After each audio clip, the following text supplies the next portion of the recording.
Okay, so time to review the event. The Professor Luna Candy event just dropped in the Japan servers, and by the time I'm uploading, it will be in Asia as well. For Europe, it's gonna arrive in like 5 to 6 hours or something like that. So you can expect this event as well. For the rewards, here they are. There are two different ways to obtain the candy. So first of all, you can get candy from doing various missions there. So those include Path of Growth, fighting field bosses, I believe arena as well, and the candy from this event are of course doubled with the arena pass and the summoner pass, so you will get extra candy for the same task. So for the rewards, here they are. The limited one are scrolls, so Transcendent Scroll, 5 Legendary Scrolls, and 30 Mystical Scrolls in total.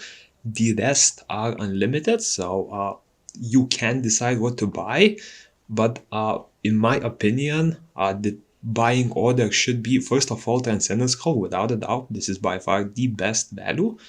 After that, I do recommend grabbing the rest of the scrolls and starting with the mystical ones, because at the price we see right here, one legendary scroll has the same price as 10 mystical scrolls, and it might not be a surprise already that 10 mystical scrolls are better than one legendary scroll. First of all, because the rate to get a nat 4 and a nat 5 are on average the same.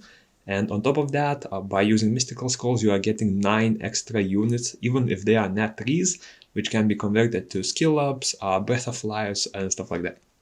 And of course, mystical scrolls can also be used for banners, which is way better than a legendary scroll in my opinion. And after you buy out all of the scrolls, if even you manage to do so, because the rates are pretty rough out there, by far the best purchase will be the Skystones. The gold, don't even look at this. This is insanely, disgustingly bad. Restoration stones are okayish, but you also have a lot of different sources to get them by either disassembling gear, moon shadow shops, stuff like that. So personally, I wouldn't recommend buying those. Breath of Lives are a decent one as well, but they're also pretty easily farmable through secret dungeons, exchanging pieces, so also personally don't recommend them. Essences personally do not recommend, because you will have plenty of essences later on in the game. You may be struggling now, but trust me, later on you will be having thousands upon thousands of them, and you won't have a place to use them.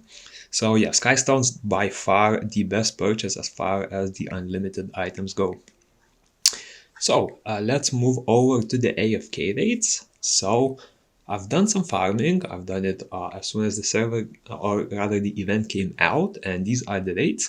My team was Orbia Summoner, as well as Bernard as a Soul Link unit for the movement speed, Shannon for the attack buff, and Konamiya for that extra healing.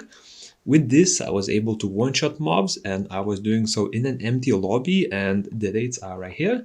So in 1 hour, I managed to farm 236 candy. You see 235 here, but there is one at the top because, as you know, when you open the chest, or rather the backpack, the new items will stay at the top and it simply didn't stack. So in total, it was 236 candy. And having this knowledge, we can move over and calculate how much candy you are able to farm. So in 1 hour, on average, you're getting 236. And since the event lasts for 14 days total, I believe so, right? Let me quickly check. Yeah, 14 days. So in 14 days, that's 336 hours. And in total, by AFKing the whole time, you are able to get around 80,000 candy. So now let's move over to the rewards. So first of all, to exchange all of the scrolls, you will need 74,000 candy, which means that you will have to pretty actively AFK for the majority of the time. This will be a bit easier once you do the regular tasks that require several hundred candy. But yeah, definitely worth AFKing for the rest of the time, as meeting the goal will be a little bit challenging. And of course, these are the orders in which I recommend buying stuff. So Transcendence first, Mysticals after, and Legendaries after Mysticals. Now, once you are done with the scrolls, here are the rates of a Skystone Exchange. So 5,000 Skystones can be bought for 500 candy. This makes it basically a 1 candy to 10 Skystone Exchange ratio. And if you look at the rates, In 1 hour, you are getting an average of 236 candy. This means that in 1 hour, you are on that exchange rate, you're getting 200 or rather 2,360 Skystones. And if you farmed for the whole time AFK, so in 24 hours, that means 1 day, you are able to get around 56,000 Skystones by simply AFK farming. So yeah, that's about it as far as the rates go, and some tips to maximize the speed at which you farm at. First of all, use a speed buffer or use 2 if possible. So Bernard is one and the Water Hark will be the second one. Water Hark will have a faster movement speed, however it does not have attack speed, so if you're struggling with damage it may be worth using Bernard, but Remy would be the better option. And if you are able to, if you don't like sustain or anything like that, use both.